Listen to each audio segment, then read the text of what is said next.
Hey everybody, Dr. Turpeau here, Black America's Love Doctor, just coming to you on a beautiful spring day here in Atlanta, Georgia. As always, just sharing perspective on different matters, love, life, and what have you, answering questions sometimes as well. Today we have a question that we will be answering, but before we get into the question for today, I want to encourage everyone to like these videos and subscribe to this YouTube channel, as well as forward or share these messages with other people, because oftentimes you may think of someone else who might be able to really enjoy the conversations and the things that we talk about here. So today we are doing a question today.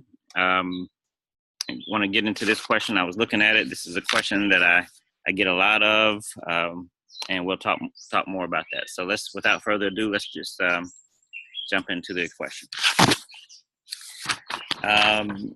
And she says, "Dear Dr. Turpeau, I am somewhat of a national celebrity and I'm finding it hard to find love. I meet guys in the clubs and on singles websites. My family says that I'm lowering my standards by seeking guys who recognize me. Are they correct? Should I be put on a pedestal?" All right, so celebrity love. So let's talk about this, shall we? Just want to say to this person, don't worry about this status that you have. I have a number of celebrity clients, high profile people, and the single who have relationship issues. And this, one of the matters that my single celebrity clients have is that they have this paranoia about them. They have a paranoia, wondering if people really into me for me, or are they into me because I'm a celebrity? And so now having somewhat of a moderate cautiousness about this matter is good. However, I think many celebrities, they go overboard with this concern and it hinders them in the dating game. It gets in their way of them finding a good love relationship with someone. So, one of the strategies that people will use to deal with this is that they will do things such as, number one, they will only date other celebrities to do away with that particular factor. And number two, they will only date people that do not recognize them as a celebrity. So these are strategies, and they can be viable, but they each have their weaknesses, and they're okay. Let's talk about the weaknesses. Number one, only dating other celebrities. Then there are not many celebrities. The problem and the weakness with that strategy is that that is a very small pool of people that you can choose from. And so if you're only dating other celebrities, that really limits the pool of people that you could possibly date. So that's the weakness of that particular strategy. The other strategy is also a limiting strategy, and that's only date people that don't recognize you. Now, if you're a celebrity, part of probably what you're doing to make a living to be a celebrity is staying on top and becoming more and more famous, getting noticed, getting attention. So the problem with this strategy is, as you try to get more and more famous and recognized and more exposure, you're going to limit those people who don't recognize you. So you're working against having a large pool of people to choose from if you're only going to date people that don't recognize you. And then you're going to be wondering, what is he really trying to fool me? Does he really recognize me? Because your ego will kick in and wonder, well, how can he not recognize me? And all these other unnecessary concerns. So we want to make sure, even though having a moderate level of cautiousness about this, you can take that to an extreme. And so in addition to these strategies that you may already try, I want to recommend another strategy to you. And this other strategy is actually more of a cognitive, psychological shift. It's asking you to think differently, shift your paradigm about how you consider your celebrity status when it comes to love relationships. So what I'm encouraging you to do in this video is to change your thinking. Okay, and so what I want to ask you to do is, rather than considering your celebrity status when it comes to love relationships as a curse, I want you to actually consider your celebrity status as an asset to the love relationship and the dating game. Okay, embrace your celebrity status. actually have that celebrity status work for you in the dating game. I know you've been used to looking at it as a hindrance.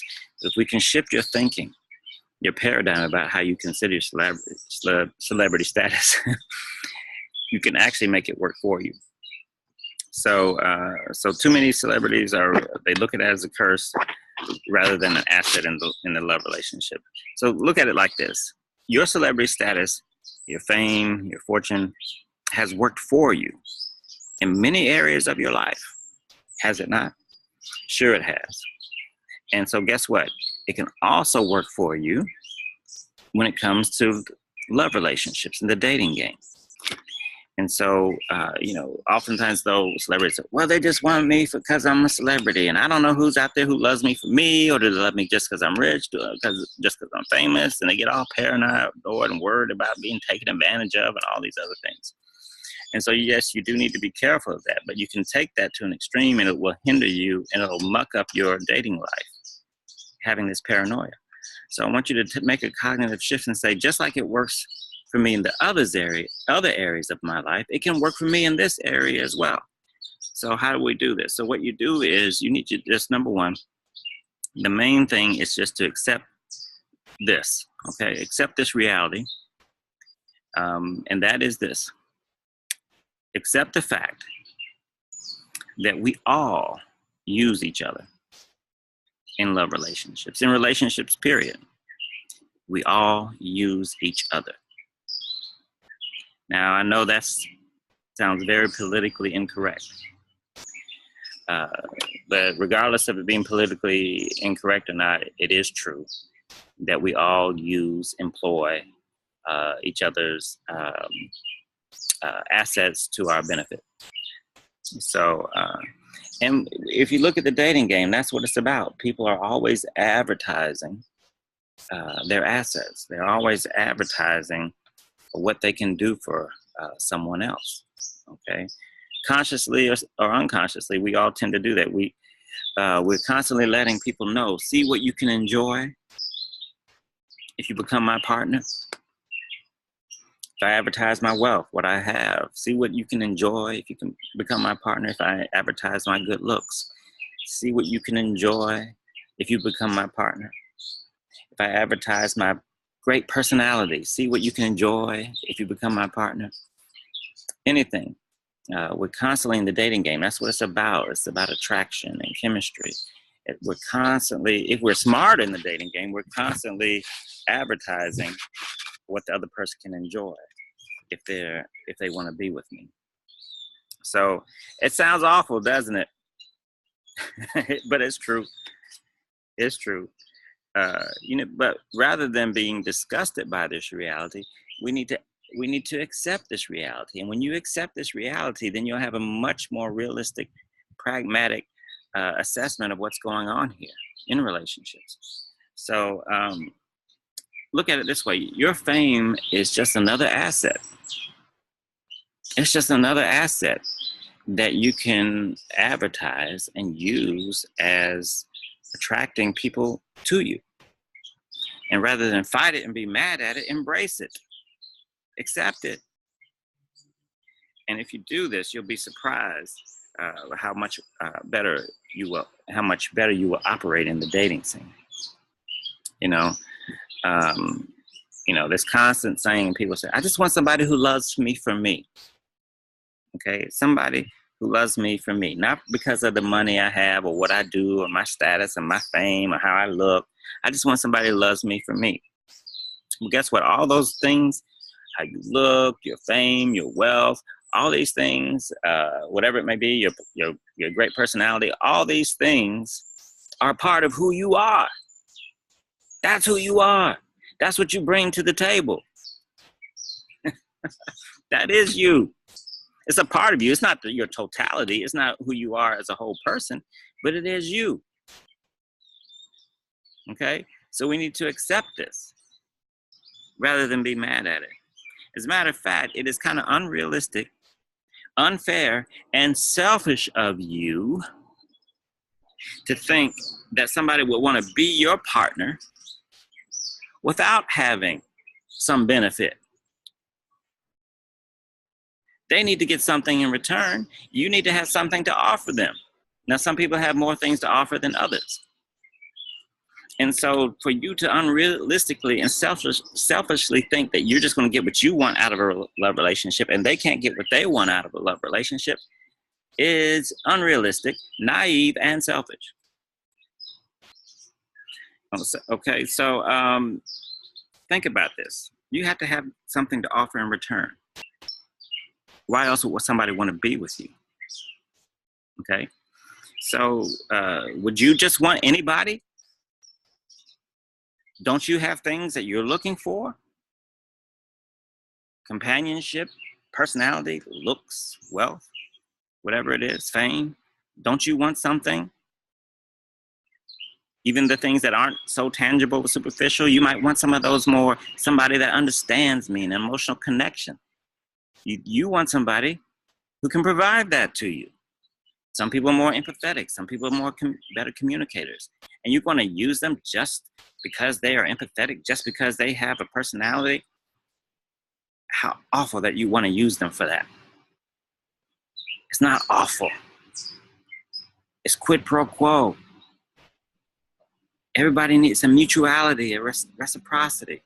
So everybody has to have something to offer in the relationship. Okay? And so you may have a celebrity status, wealth, good looks, pleasant personality, sense of humor, whatever it is, status, whatever it is. Maybe you're a good communicator. You are able to empathize. You provide emotional connection and understanding. Whatever it is, those are your assets. Don't be ashamed. Don't be unrealistic and say, oh, you only want me because of that. Well, guess what? That is one of the reasons I want you. So what's wrong with that? You want something from other people. You want things. Why else would you want to be in a relationship? Because you want something, you get something out of that. So in essence, as cruel as it sounds, we all use each other for something. And it's okay. It's okay. So, we just need to understand this. Now, once you accept what I'm telling you, you will be amazed at how unencumbered you will be by your emotions and your paranoia, wondering if people really only want me for this, want me for that. Now, of course, you don't want to, not just because of your status. You don't want to be with somebody who wants to be with you just because of your status. But if that is one of the reasons, then it's okay. You don't want it to be the only reason. You don't want somebody to be with you only because of one reason, because if that should change, then you have nothing left. This is why I wrote my book, The Harmonious Way, on the benefit of being compatible.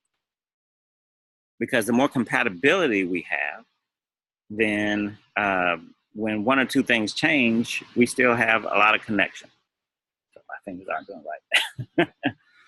But if we're only together for one or two things, and if that changes, then we don't have anything left. And so that's why you want to go for compatibility. This is why I'm always preaching compatibility. But one of the things that you bring is your status, your assets. So don't poo-poo those assets. Okay? So if they like you for that reason, if that's one of the reasons that they like you, then that's okay.